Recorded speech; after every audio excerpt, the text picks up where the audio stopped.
Hello, hello, and welcome to our today's live. And I hope that everything is going fine today because we are planning an interview today again. And hey, Xenia, great that you're already here.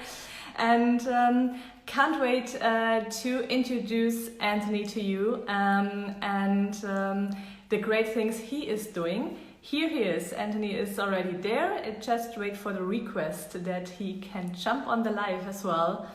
And so happy to introduce him to you guys because he did an amazing transformation, and he is showing this to the world. And I will love to show you a little bit more of his insights and what he is doing. So Anthony, I guess you have to send me a request that you can jump on board. I have no idea how. Here it is. Let me see. Yeah. Should be work. We are waiting. Excited? Hello, Hi. hello. How are you? Very good. What about you? Very good, very good. I'm just here training my wife in our home gym. Hi. How are you? Very good. What about you? Great, thanks for asking. Great to meet you. Great to meet you too. We constantly have to juggle and multitask. So it's like I have to do this live, but we can't stop the training. So We'll be the first. Oh, this is our daughter here. There as well. Hi. How are you doing? Very good. Amazing. And where's your brother? he's napping. He's sleeping. Ah, okay. Sleeping. Felix is sleeping as well. Well, Yeah. that time here. Jan Mark is in Switzerland, so unfortunately he cannot be here with us today. But Okay. but he is watching. So Good. I'm sure Very he is good. asking some Very questions. good. You should lower that. So this is going to be the first interactive interview because I'm actually training her right now, but I multitask. So I want to show everybody how, you know, you can do a bunch of things at one time because fitness right now is our life. You know, it's so interesting. She's actually competing, and so we're putting in a lot of work, a lot of effort. So we're juggling everything: family, business, things that are happening now. The documentary is really taking off. It's so exciting, and so. But you know, ask away, ask away. This is amazing to see, and this is especially not that you are a role model for people who want to transform themselves and in business as well, but to do this all together with, well, with the family, because Yes, we know it's that so it's much fun. challenging. It's so much fun to have the family involved because it just, if you know, true leadership is when you can lead from home. If you can lead from home, then you could lead other people to success. And I felt that I wanted to be well-rounded. I wanted to be able to not only transform my body, but also transform my family's life and body, so in health. How, this is my first question, what bring you to this decision to show the world the whole way? Because like I watched it and I was crying, literally. So I felt this pain that was, it was incredible, but what bring you to this point to say, well, I want to show everything? Well, I think, you know, well, first of all, like the story says, it was my daughter's inspiration, you know, inspiration for my family. But I mean, you're in real estate, right? So I was in real estate, and, you know, like even in your home, there's always like missing pieces. Oh, I have to finish that, or I have to do this, or I have to do that. So my body was like a finished piece that I never completed. You know, I never finished my goal. It was bothering me, it was nagging me. And when I turned 40, you know, throughout my entire 30s, I said, I'm going to be fit at 40, I'm going to be fit at 40. And then when I turned 40, I was the heaviest I ever was. I actually never took action and did any of the things that I promised myself. And so I was very disappointed in that, and it was weighing heavy on my mind. And then, of course, when my daughter told me, she said, Daddy, you're fat, I don't want you to die. I said, that was it. That was the last thing. That was the last straw. And that's what really gave me the fire in my belly to take things to the next level. A question came to my mind what I ask myself as well, because there's so many people ask me as well, what is my why? How can I find my why when I don't have a strong why like you? Like people who push through, who do whatever it takes, they have a strong why. what is your advice to people they cannot find or they did not find their why yet? Like how they can find it? That's a very good question. I mean, to find your why, it really boils down to, do you love yourself? That's really the truth. Sometimes people want to find love and happiness through other people, but you're never going to get that unless you love yourself, you know? And people find different ways to make themselves happy. They go shopping, they buy purses, they buy cars, they do all sorts of different things, but that's temporary happiness. And I think in order for you to find your why, you have to take a look at the full circle of life and analyze every aspect, you know, business, health, love, friendship, and all the different things in the circle, in the wheel of life, and see where you fall in all those categories. Mm-hmm. And then you'll be able to find out what your why is. And you can be anything you want to be. You know, the whole point is the past doesn't define you. It's whatever you do here and right now can change the course of time. Look at what's going on with the pandemic. People had to reinvent themselves, start new careers, lost their jobs, and they were forced to actually find their why. A lot of it was just to support their family. So people easily find their why on how to make money. Well, because the why is because I want a new car, I want to do something, I want something fancy, or I want to, you know, add an additional bathroom to my house and stuff. But but they don't do that when it comes to their body. To me is insane, because your body is your biggest asset, you know. So yeah. For me, that's really what it is. Finding your why is not that difficult. It's really entirely up to what your dreams and aspirations are. For us, we believe heavily in dream boards. You know, put it out there. Put all the pictures and everything that you imagine yourself to do and accomplish, put it on a dream board. Because once it's on a dream board, it comes to reality. Yeah. My body and her body and the children we have, we put it all on a dream board before it even happened. So it was amazing that we were able to do all of those things. Just by putting it on display, just imagining it and willing it to fruition. That's a really good point. Thank you for that, because this question is really often jumping on the board from our clients as well. Why should I do this? And to be honest, to hear as well, especially from you, like you're super successful, you built a successful company, you sold it successfully, now you have the new business, the new show, which is amazing. And to see that you struggle with a goal over 10 years, to basically that you start to take action, you know, it's not that it makes me feel better, but I see, okay, I'm not a bad person because I'm struggling with some problems, that I finally take action to do that. So, yes. And to see that in every part of your life or of our life, we have something we are struggling with taking action. You have to have a standard of excellence, you know, like my partner Carlos and I, we're always on top of each other, because you have to have a standard of excellence. I think that it starts from the little things, like doing your laundry, keeping your home clean, doing all the small little things that give you a standard of excellence. Do you forget your car keys? I have a motivational video that I do in my house that I have on my Instagram, and it talks about, do you forget your car keys when you go outside, or do you forget your wallet or your keys, or now do you forget your mask? You know, yeah. Like things like that. So you have to kind of have a standard of excellence so that your mind doesn't bog down with all these little things that stop you from your goal.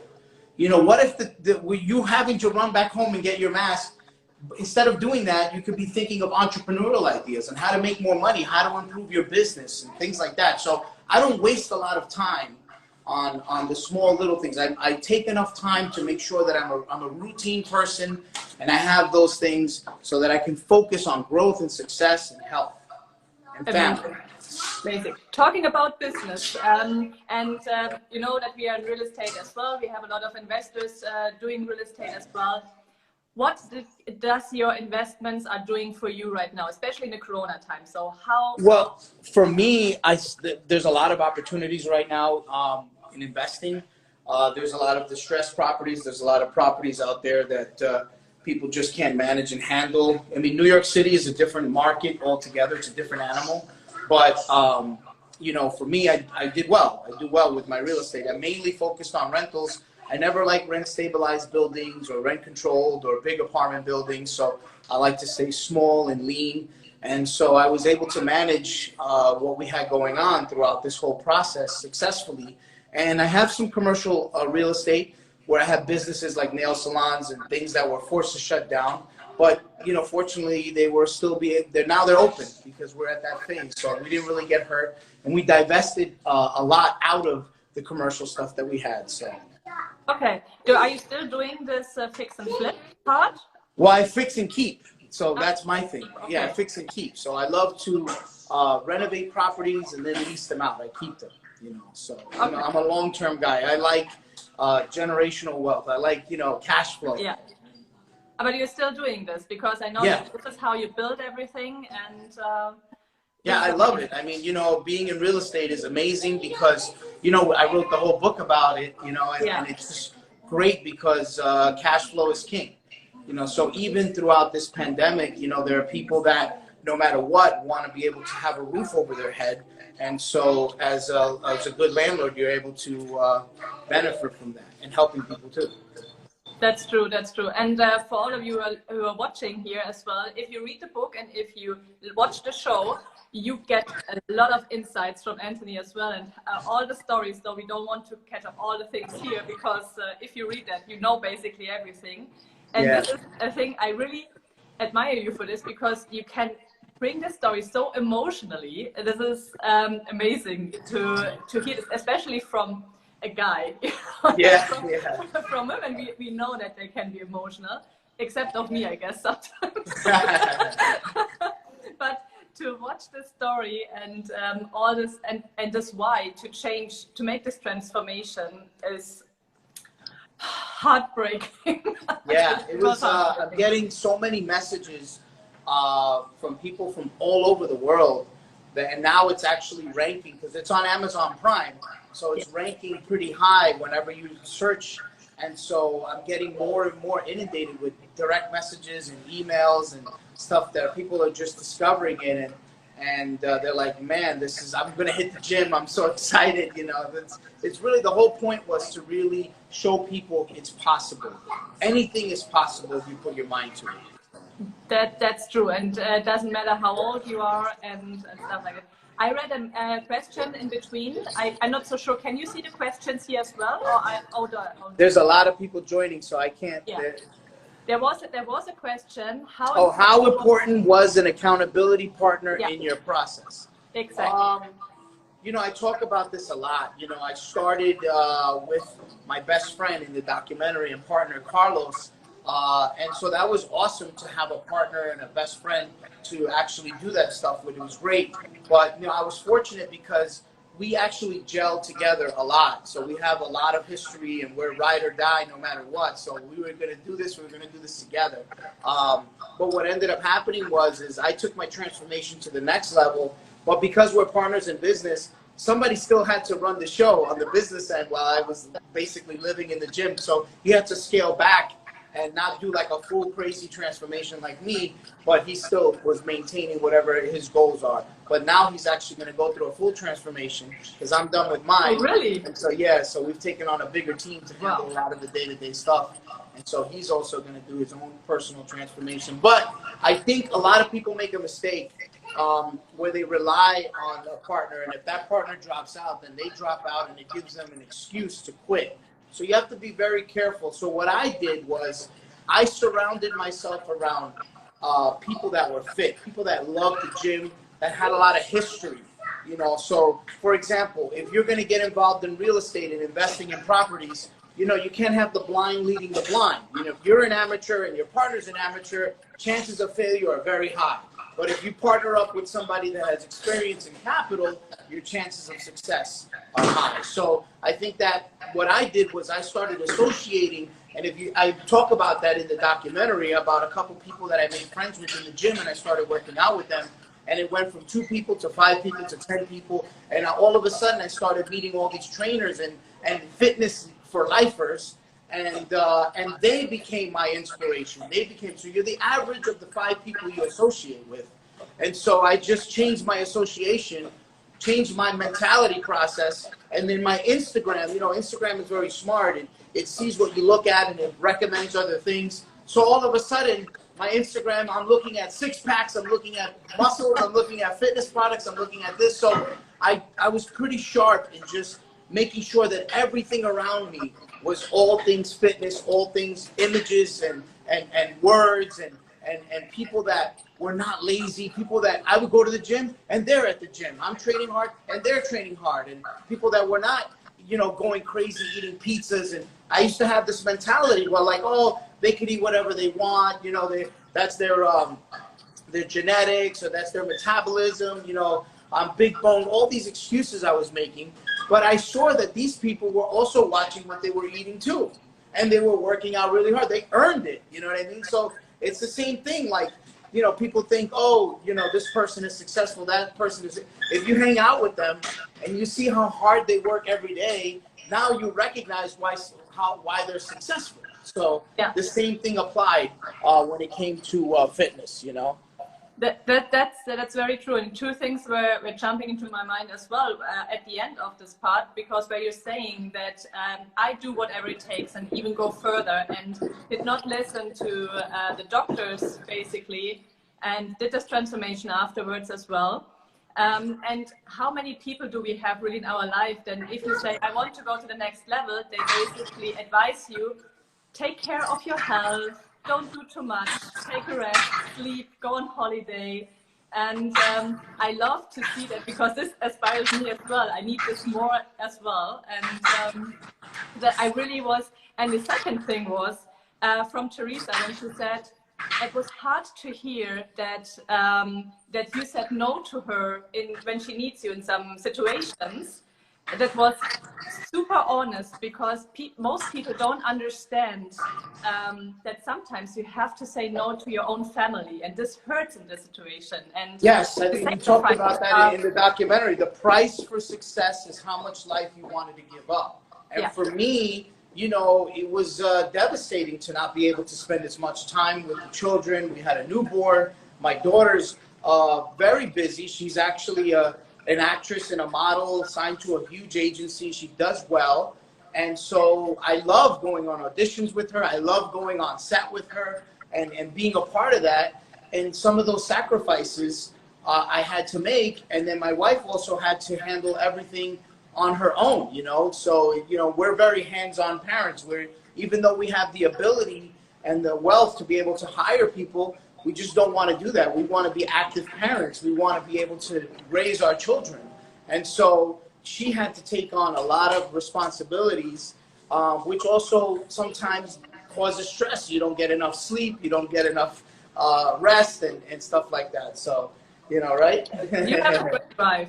It's I'm really like, you're doing amazing. And even when I watched your Facebook profile, by the way, you can see your growth with the pictures, like, and your change and your transformation as well. This is mine?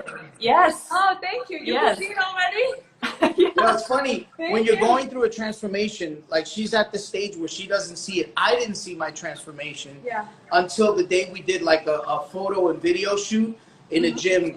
My videographer, and at this point, like a very close friend and family, he did like a family photo videography shoot at a nice gym in Manhattan. And when I looked at the video, I said, wow, that's me. I can't believe it, you know. And I would literally couldn't sleep that night. I couldn't sleep that night because that was the first time I actually did like a shirtless video, and you know, muscles were bulging, and I was like, wow. I just wanted to add to the previous topic.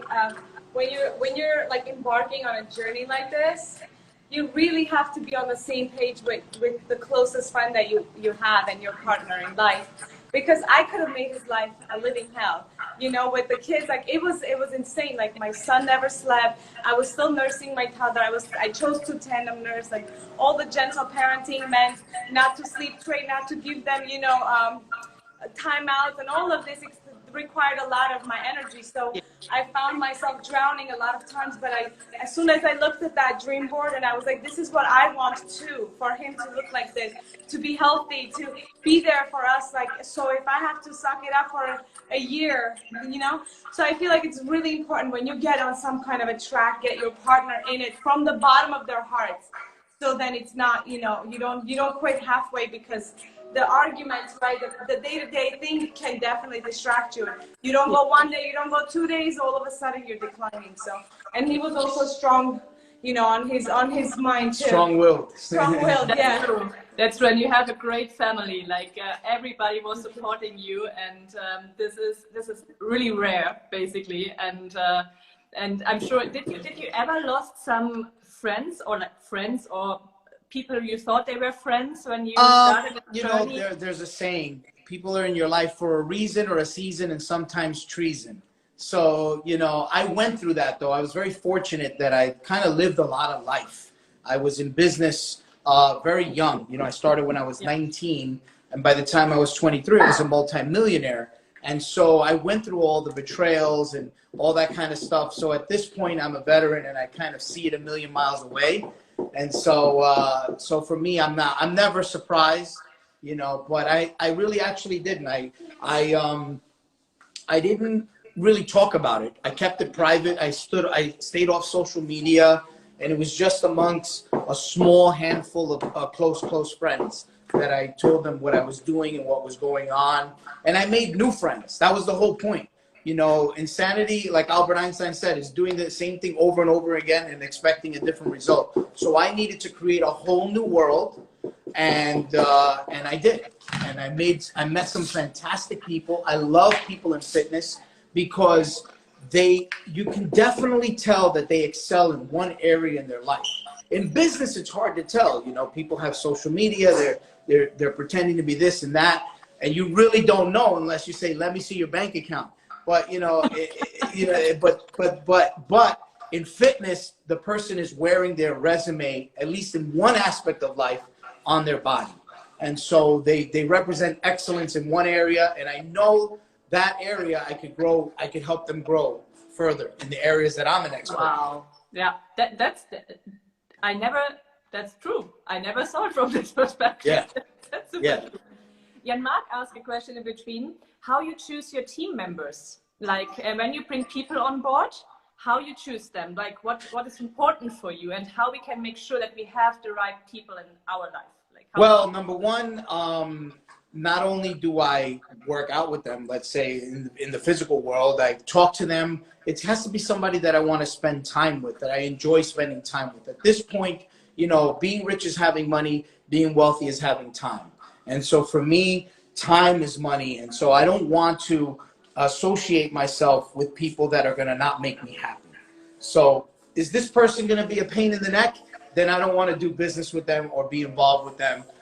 So when you're on a different level, you can pick and choose who it is that you want to associate with and whether it's going to improve your quality of life. You know what they say, if you're the smartest person in your circle, change your circle. So, you know, I want to make sure that I'm surrounded by talented, smart people that are smarter than me in certain areas of life and physical and business. And so that's how I make those choices. You know, I also want to know what the person's goals are, because I think some people, let's say an emerging, budding entrepreneur, they start to hire a team and they start to become successful. And then the people that they put in place to run the show, they're like, good for you. You're getting to vacation. You're getting to enjoy life. I guess the way I can vacation, enjoy life is if I start my own company doing what it is you do. So then you lose your top talent because they want to be you. So you have to build a system that's going to allow people to grow and also enjoy life and things of that nature. You notice that some of the biggest companies in the world that are most successful, Google, Amazon, Yahoo, they have pool tables. They have it where it's a cool vibe for people to want to work there. So you want to do the same thing in your business because it can't just be about work, work, work. So you have to be smart.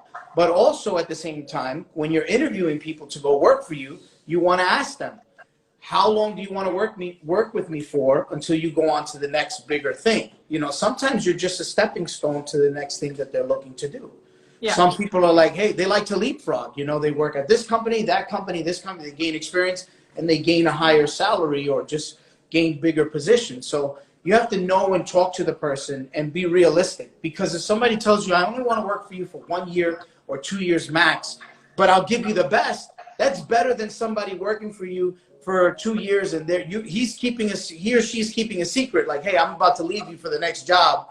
So it's better that you just get it out in the air. Amazing, amazing. Thank you so much, because this is really a tricky thing to get the right people on board and to surround yourself exactly with the situation you just explained. Yes. With this transformation show, like this ultimate transformation, how can people be part of this show, and how? So yeah, we have a show called Radical Body Transformations, right? So this is our show, Radical Body Transformations. It's on Amazon Prime. It's going on to its 3rd season. So it's an amazing show. It's featured all over the world. It's also on Amazon Prime, like the documentary. And so we actually have a casting call. So if people want to get on the show, they can go to rbtshow.com, fill out the form. We'll speak to them. We'll see what it is if they qualify. And we actually help them do whatever transformation it is that they're looking to do, whether it is to lose weight, gain weight, put on muscle, whatever it is. We get them through it and we document everything and we put them on the show. And there's also prizes, there's all sorts of stuff. But the main thing is that it's life-changing. And so we work with people hands-on, and we also work with people remotely. There's an accountability partner. There's so many different things that are involved. Amazing, amazing. Is Carlos doing this? Here. Is Carlos doing this secretly, or we will see him on the show as well? No, you're gonna see him. You're gonna see him. We're really? doing. He's training. He's training hard. You know. I can imagine. Yeah. What would you say in the fitness world and in the business world? What is the thing is equal, and what is like what attitude do you have in both, except of the willpower? We all know that why, but how you can compare these two worlds? The best way. World comparison. Well, first of all, the fitness world is more guaranteed than the business world. I can tell you that, because in business you could do everything right, and it's still dependent on staff, the market, what's going on in the world. It's not always a guarantee. Although if you have experience like myself and yourself, you can kind of make sure that you have a guarantee. But nobody expected the pandemic. Nobody expected businesses to be closed down. So that just goes to show you. However, in fitness, if you follow the meal plans, let's say, that we give you, if you listen to the coaches that we provide for you, and you do the exercises, 100% you're going to get results. No question about it. So what I like about fitness is that there's 0% chance of failure. It's all up to you. No one else is really going to fail you. So somebody's going to give you a meal plan. Somebody's going to tell you what supplements to take, what exercises to do. You're going to get the results, 100%. So it's not like, some businesses, let's say you set up, and I'll give you an example. Let's say it's a Subway sandwich shop. It's a great concept. It's a great idea. Guess what? The people working for you are making $12 to $15 an hour. What kind of quality talent are you getting representing your business at $12 to $15 an hour? You're going to have a lot of turnover. You're going to have a lot of young people, students, people that are goofing off. They don't want to come into work, all that kind of stuff. So your business is dependent on somebody that's getting barely minimum wage. So what is the likelihood of success? Are you going to find this killer manager or this killer person representing making sandwiches?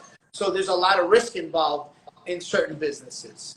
But in fitness, there's no risk. It's all up to you. So those are like the major things. But on the positive note, the similarities to fitness is if you put in the work, you're going to get the results. So the same thing in business. If you put in a certain amount of work, whatever somebody's calling, whatever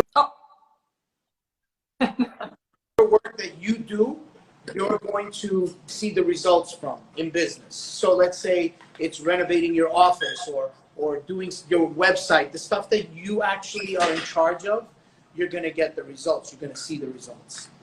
Yeah, and this is a really good point what you said, that you have the coaches available and all the things. And I told my mom today, so she's here taking care. If Felix, something's with Felix, so she's downstairs. And I told her about your transformation and what you did and what you achieved. And she said, whoa, okay, how did he do that?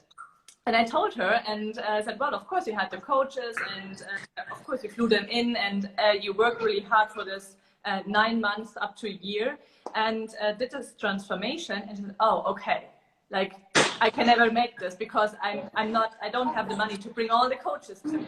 But this it's funny, like, yeah. In the end of the documentary, I actually say that during the credits. I say people are going to watch this and they're going to say, sure, he has money, he has time, he has wealth, you know. But that's not true. You know, obesity doesn't discriminate.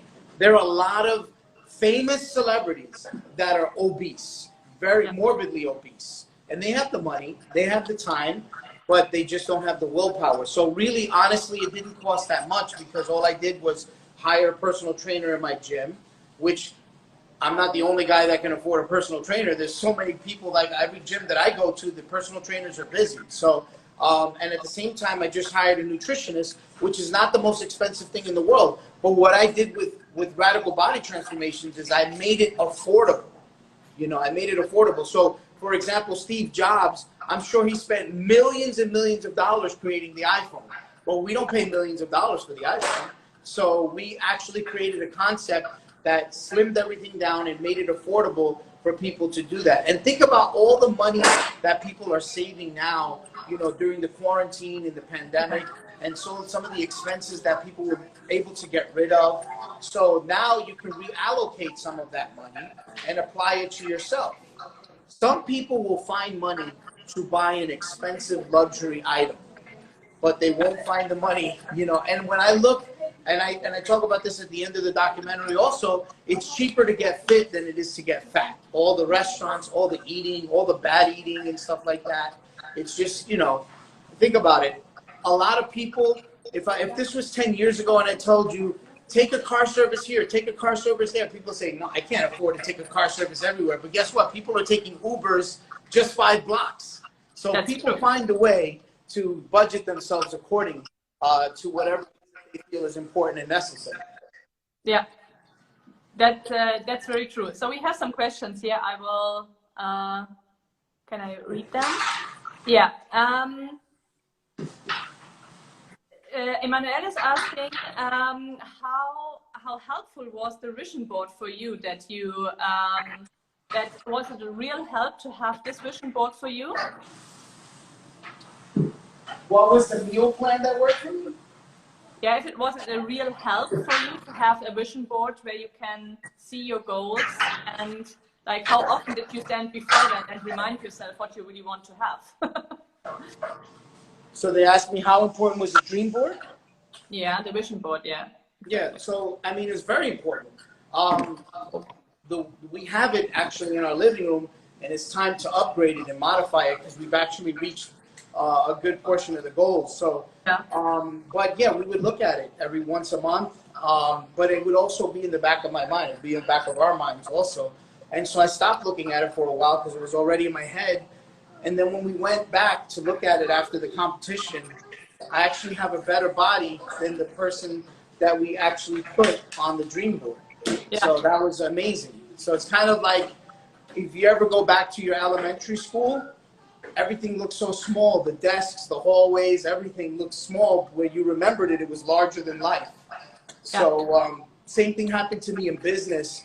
There was a good lawyer friend of mine who's now a very successful, famous lawyer. When I actually rented him his space, and he had this really nice cherry wood furniture and wainscoting, you know, stained all over it. So I made my office look like that. I was so impressed with it that I actually made my office. And so I had never visited his office except the time that I rented it to him, and so I went back and looked at his office like 5 years later. And I noticed that my office was more impressive and nicer than his office because just the picture I had from looking at it one time just made me have, you know, grander ideas, and I made it bigger. So sometimes it's good to just put the dream board out there, look at it, and then just let it manifest in your mind. Yeah, There was another saying as well that to have a coach is great and it's really important. But of course, you can show people every tool they have to use, but they have to implement it by themselves. That's right. So this is that we were coming back to this why. How hard for you was it to change? Because this is my big thing. Now I'm back in the workout stuff since 4 months. I'm really proud of myself that I basically find it fun again to work out. Far away from the transformation. So far, it's not on my goal list at the moment because we are moving, as you know, and all the things like that. But the nutrition part, I can tell you, like this is how hard was it? Well, let me tell you something. Let's imagine I had a cigarette lighter here, and I light it up, and there's a flame in my hand, and I put my hand over it, and I'm like, ow, and I'm like, ow, right? It hurts, it hurts. Same thing is with food. You put it in your mouth, you get fat. You look in the mirror, you're hurt. Ow. How many times you want to do that? You know what I mean? For me, it was so simple. Like, I don't want to be hurt anymore, inside or outside. So do you love yourself? If you love yourself, are you a goal-oriented person? Are you really a goal-oriented person? So do it. You know what I mean? It's simple as that. I like what Steve Jobs did one time when the new iPhone came out. When it first came out, people were complaining. They were saying, you know, when you hold the phone at this angle, it hangs up the call. It was very buggy when it first came out. And Steve Jobs came out on stage and said, I want to address something. I heard about the complaints and problems about when you put your head on this angle, the phones hang up. We found the solution. And everybody was waiting in suspense. And he said, very simple. Don't put your head at this angle. You know what I mean? And so, you know, and obviously later on in life, they found the solution. But, you know, that was it. Oh, the dream board. Yeah. So I got the dream. I took it out of the frame. Super cool. So wow. This is my body. That should be. That was his body literally, what, 2 years ago. Yeah. We made it and he got on business. And then this is our son. He's going to, what is he going to be? He's going to be a hedge fund manager. We want our son. I love that. This is our daughter on the red carpet. These are all of our vacation homes. And this is our jet. This is the businesses. And this I made when I met him like a year into our relationship. We weren't married. We weren't pregnant. So I said, and I put his head on like a thinner person and my head on this, and as if we have 3 kids. Well, we have the dog, so dog counts for the 3rd one. Okay. We have 2. So there's 1 kid, I think, so far, right? No more kids. No more kids, that's it. No, You know, really, we don't want to be outnumbered, and it takes so much effort to raise them, not perfect, but to our standards. Like give them careers since they're born. Yeah, a lot of people, you know, they want to create wealth to give to their kids. Then you have a bunch of kids that are waiting around for you to die for them to actually inherit something. And for us, we're like, hey, I'm not dying until I'm 80, 90, 100 years old. So you're going to wait around a long time to inherit this. Why don't you become wealthy? And why don't I give you all the jewels and the knowledge to become successful? So we're raising our kids. I mean, our daughter is very successful in what she does. She actually has to file taxes because she's a working actor. She gets checks and W-2s and stuff like that. So, and she's got goals and aspirations. So, the same thing for our son. We're going to put him in finance. So, you know, he's hopefully, if he wants to, he'll be a hedge fund manager. A lot of people, you know, they're anxious to put their kids in football and baseball and soccer, and that's okay. For us, we like business and we like, you know, entertainment. So that's what our kids' football and soccer is. Okay, as a mom, how do you do this with your kids? How put you this mindset in your kids? I want to do the same for Felix, so, but I guess I'm, you know. Well, I mean, Teresa, you can participate in this too. Yeah. She's saying, how do we get this mindset? I mean, honestly, kids admire their parents. So we do a lot of tricky things. Like, for example, with the acting stuff, we'll look at stuff like our daughter and our son are into Moana and also Frozen. So what we do is we show them the behind the scenes, the actors and the voiceover work and stuff like that. They're watching the entire voiceover acting. They're watching the voiceover acting, or like we look at people and we say, "Wow, she's such a good." I always sit down when I watch TV, or I watch shows like Selling Yachts with my daughter, or I watch Shark Tank with my daughter, and even with my son, we watch entrepreneurial shows. There's a book that Mark Cuban wrote that we're reading to our children, what's it called? It's called a kid startup. a kid startup, and Oh, so cool. you indoctrinate them very early, and There's then another book all about money. There's about, you know, like for them to understand like what money is and how they get things. And even until now, like our daughter doesn't get any dolls or anything until she does a successful audition. So she's looking forward. She's like, when's my next audition? When it comes, she's ready, give me my lines. She's doing it like excited, you know. And it's so funny. It was one time she had to do a huge audition for in front of like 20 different adults by herself in a room. So she walks in, and so right before she walks in, she whispers in her ear. She goes, "This is for the American Doll," and she goes in, and you heard them clapping. And she literally, that was a She nailed showcase it, you know? to get an agency. So she received 11 out of 20 agents. She received 11 callbacks and signed to the biggest one. Wow. So it's. I mean, first, you know, I don't like bribing, you know, but I also feel like indoctrinating earning is not a bad idea. Because, you know, she was doing this since she was 2 months old. So she went through phases when she was a toddler and she did, you know, she didn't nap. She had all these moments. So I feel like it's literally up to the second of how you manage their day-to-day stuff, you know, and their day-to-day crashes. Like, for example, right now she's so excited to get her ears pierced because she sees me wearing beautiful earrings. She wants it like crazy. She has her rings, her necklaces. Now the only missing part is earrings. But this is already the second time we go there, and she can't stomach it. All because I showed her the videos of other girls getting pierced, because I wanted her to know that it's gonna hurt and overcome her fear. Because I think she's 4, she can handle that. Yeah, so we turn everything into a goal. So now that we know she's afraid, now the goal is to teach her how to overcome her fear, and that there's positive things that come out of overcoming an adversity or an obstacle. Right now, her only obstacle is getting her ears pierced, as small as it is.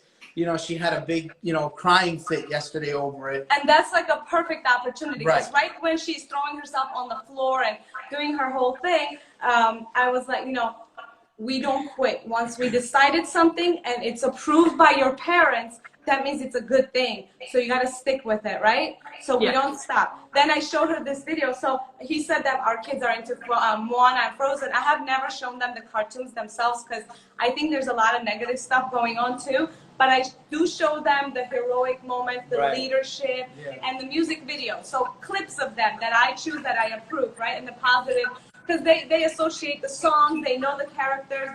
Yeah, because Moana, I didn't recognize this, but she recognized it. She goes, you know, Moana doesn't listen to her parents, and she's going into the ocean in the water. Yeah. She's like, I'm not sure if we want to have our daughter admire a girl. I literally, we watch every single cartoon before we want to show it to them.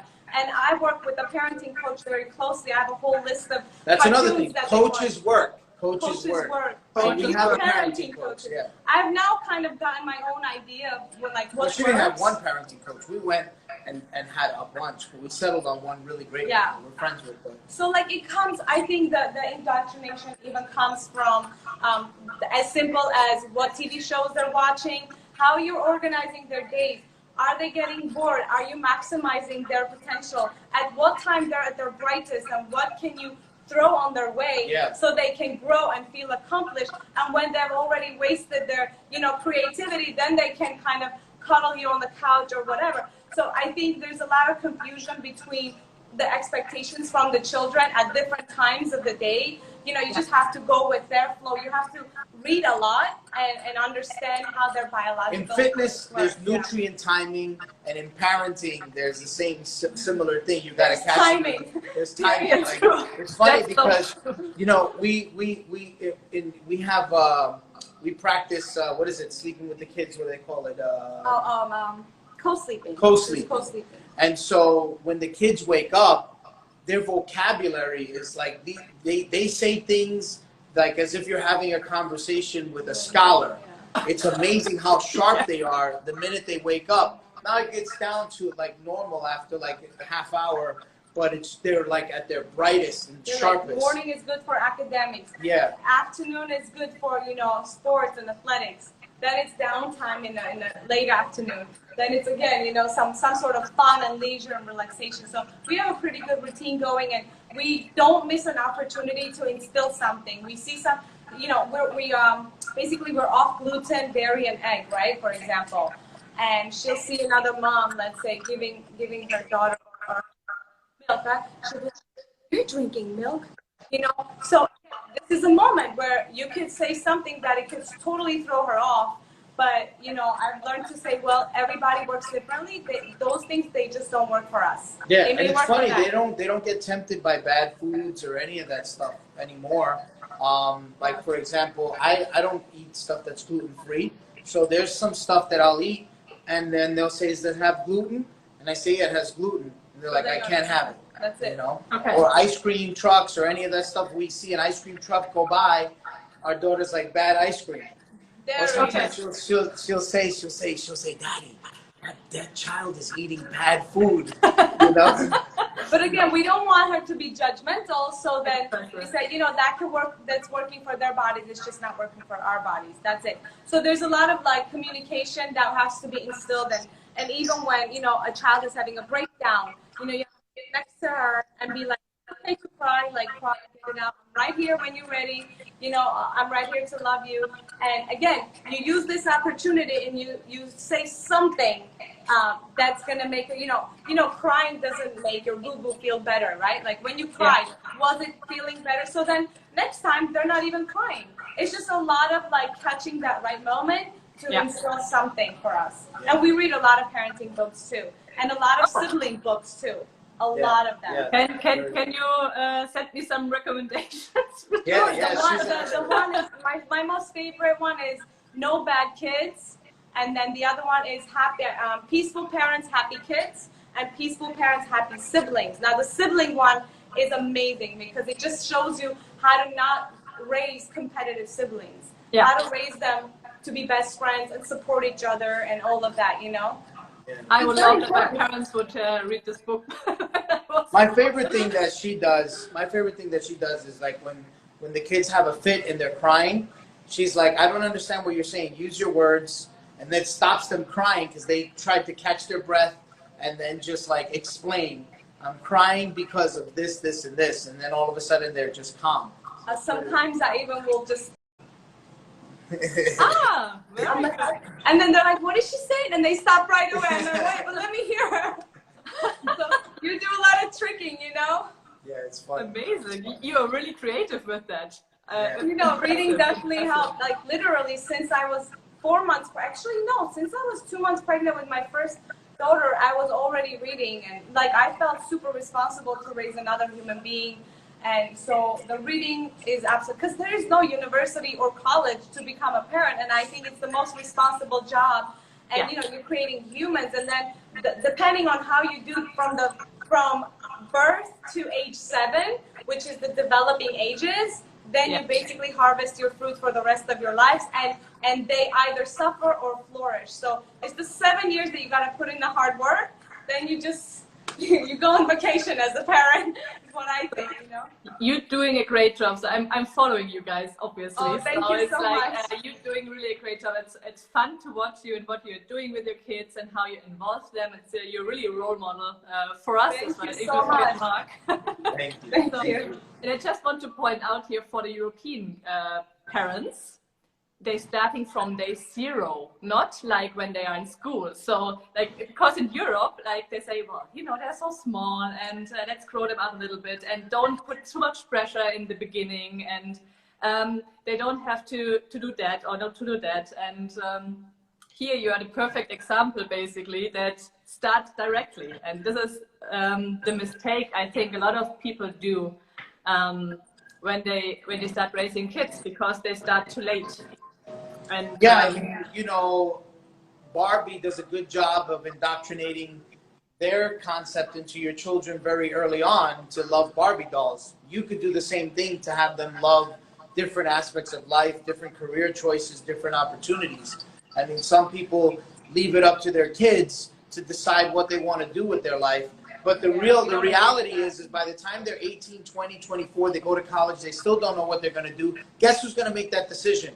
The 5 friends that they associate with at that time and however they were raised. So if their best friend wants to be a nurse, then they'll be a nurse. If their best friend wants to be a mechanic, they'll be a mechanic. So that's really the truth. But if you plant the seeds early on and you harvest them and you nurture them and you guide them, then, you know, sky's the limit. But you also have to make sure it doesn't seem overwhelming or pressuring. Of course, like you said. So we literally just take it to heart that 0 to 7 is their developing age, and whatever we want to put in their brain. We don't even send them to school. We homeschool all the way. We do take them to enrichment classes, which is, there's no opportunity on one-on-one like talk with their age group, because we don't want any bad habits. Like, sure, they get good habits too, but sorry, we don't want any bad habits right now. You know, until 7, we want to just indoctrinate, like you said, put a path in their minds, like goals and achievements and, you know, all of that. Yeah. That's super impressive, and I learned so much. I'm super grateful that you took the time for us to explain you all this, and yeah, we will share this video as well. Hopefully, everything with the saving. Yeah, you gotta, when you end the video, it's gonna ask you to save it and post it to IGTV, so you'll have to. Yeah. Otherwise, it'll be gone. Like, you gotta make sure you save it. I save it, and hopefully the technique is with me. It's not my first time, but you know, the technique is always a surprise. Yes. But yeah, I'm super grateful. Thank you for your time. We will. Thank you so much. Thank you. And everybody, if you haven't seen it already, watch the documentary on Amazon Prime. It's also on Google Play, on YouTube. It's titled From Fat Lolli to Six Pack Lolli, but you have to put the number 6, not SIX, 6. So hopefully you guys enjoy it. I will share the Amazon link you sent me yes. without the HTTV, and if there's any problem, just reach out to me and we will make it happen that you can watch it. Thank you guys. Thank you so much. Thank you so much. Have a Bye. great day. Bye. Bye.